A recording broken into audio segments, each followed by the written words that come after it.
Hello, aujourd'hui je te fais une vidéo sur l'incertitude, sur ce sentiment qui peut parfois être très pesant, très lourd, voire angoissant. Et c'est un sentiment que je partage vraiment souvent en fait, je le ressens régulièrement. J'ai tellement d'idées, tellement de projets, tellement de sources aussi d'informations que je laisse entrer dans mon système, que ce soit les réseaux sociaux, des films ou des séries que je peux regarder, des livres.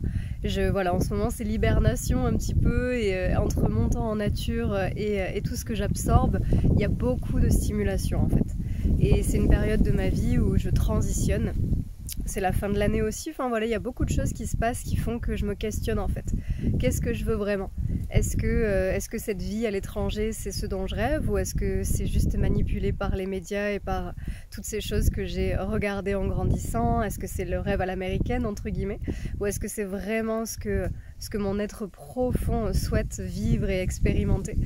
Est-ce que le yoga c'est complètement ma passion, ou est-ce que je m'oriente plutôt vers autre chose, et qu'est-ce que ce serait cette autre chose, etc., etc. Donc il y a énormément de questions qui se posent en moi et ça me laisse un peu comme face à... J'ai la sensation d'être au bord d'un précipice en fait, en mode bon, tu sautes ou tu sautes pas quoi. Et je suis là, mais je saute, ok, mais pour aller où en fait? Donc il y a beaucoup de doutes et ça peut mener de l'appréhension, beaucoup de frustration aussi. Je sens que je suis là, mais allez quoi, avance, trouve des solutions. Donc il y a toutes les parties de moi qui sont embarquées finalement dans l'histoire, dans la sensation, dans le ressenti. Et dans mon corps, je me sens un peu lourde, un peu... j'ai quelques courbatures, tu vois, quelque chose d'assez tendu en fait, qui est pas super fluide et assez fatigué aussi. Donc c'est une période de remise en question, et si tu as déjà vécu ça, cette incertitude, elle peut être extrêmement frustrante et voire énervante en fait, parce qu'il y a une partie de nous qui, pour se sentir en sécurité, aurait envie de tout contrôler, aurait envie de savoir quel est le prochain mouvement, quelle est la prochaine étape, combien ça sera dans 3 ans, 5 ans, 10 ans. Il y a cette part qui a envie d'avoir en fait une trajectoire, une vision claire et pleinement établie. Et ok, j'aime avoir une vision. Pour moi, mon pourquoi, c'est ce qui m'anime en fait. Pourquoi je fais ça? Je sais pas encore comment, mais le pourquoi, c'est ça qui me stimule et qui me donne envie de me lever. Mais cette part-là, cette part qui a envie de tout contrôler, de tout maîtriser, elle veut savoir le pourquoi, le comment, le quand, le où, le avec qui. Donc ça fait un peu trop de facteurs en fait à anticiper. Et c'est une part qui peut amener de l'anxiété en fait. Il y a cette émotion d'anxiété qui se réveille et qui me dit mais voilà, tu sais pas où tu vas, tu sais pas qui tu es, c'est complètement le flou total et c'est angoissant en fait, parce qu'il n'y a rien à quoi se raccrocher.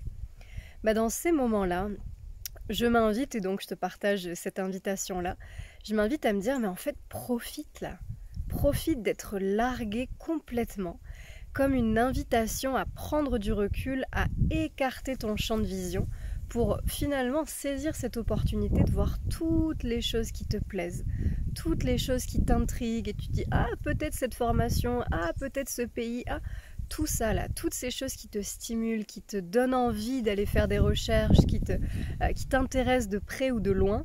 Ça peut créer ok de la confusion, c'est clair, ça permet pas de clarifier peut-être au début, mais en tout cas est-ce que ce serait pas aussi un moment pour profiter de se connaître davantage en fait?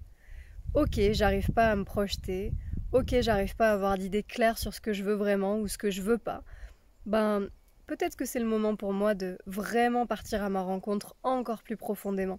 Parce qu'en fait, ce que je croyais être vrai de moi il y a 1 an, 2 ans, 6 mois, aujourd'hui dans mon actualité, si je m'actualise avec ce qui est vrai dans mon présent, peut-être que c'est plus la même chose en fait. Et c'est une éternelle, une perpétuelle redécouverte de soi en fait, la vie. J'ai la sensation en tout cas que c'est ça que je vis moi. Et du coup, des fois, ça peut m'agacer parce que je me dis, mais quand même, je sais ce que je veux, non? En fait, là, au jour d'aujourd'hui, non. Je sais pas ce que je veux, je suis un peu paumée. Et ok, je vais faire ce que j'aime déjà au jour le jour. Et puis, je vais peut-être tester des nouvelles activités, voir si ça me plaît, voir si ça me plaît pas. Et dans toutes les sources d'informations que je laisse entrer là dans mes systèmes, les médias, les livres, qu'est-ce qui m'interpelle vraiment? Qu'est-ce qui fait sens en moi? Qu'est-ce qui me procure de la joie? Donc vraiment l'invitation de face au chaos, en fait, face à l'incertitude, au doute, au moment de remise en question, profite de ce moment. Profite de ce moment pour rassurer cette part qui a besoin de contrôler, peut-être en l'invitant à explorer, à avoir du plaisir, à tester, à faire de nouvelles expériences, de nouvelles rencontres, vraiment à élargir en fait le champ des possibles, à élargir le champ des possibles. C'est vraiment ça que ça m'inspire.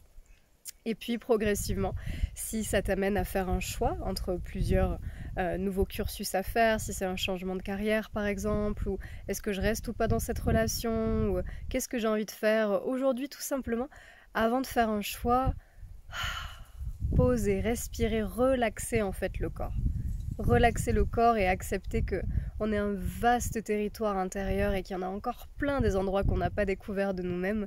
Et en fait, c'est fabuleux, c'est effrayant, c'est vertigineux et c'est aussi fabuleux. C'est tout à la fois en fait. Et je te mettrai en commentaire aussi en dessous dans la description le lien vers mon autre vidéo sur faire un choix en se basant vraiment sur la joie. Et dans cette vidéo, je te guide dans une méditation pour pouvoir aller sentir, aller se connecter à ce qui vraiment fait joie et ce qui est juste en toi. Merci à toi pour regarder ces vidéos, pour les partager. N'oublie pas de t'abonner, d'aimer si tu peux pour que mes vidéos remontent et soient visionnées le plus possible par toutes les personnes qui en ont besoin. Prends bien soin de toi et à bientôt.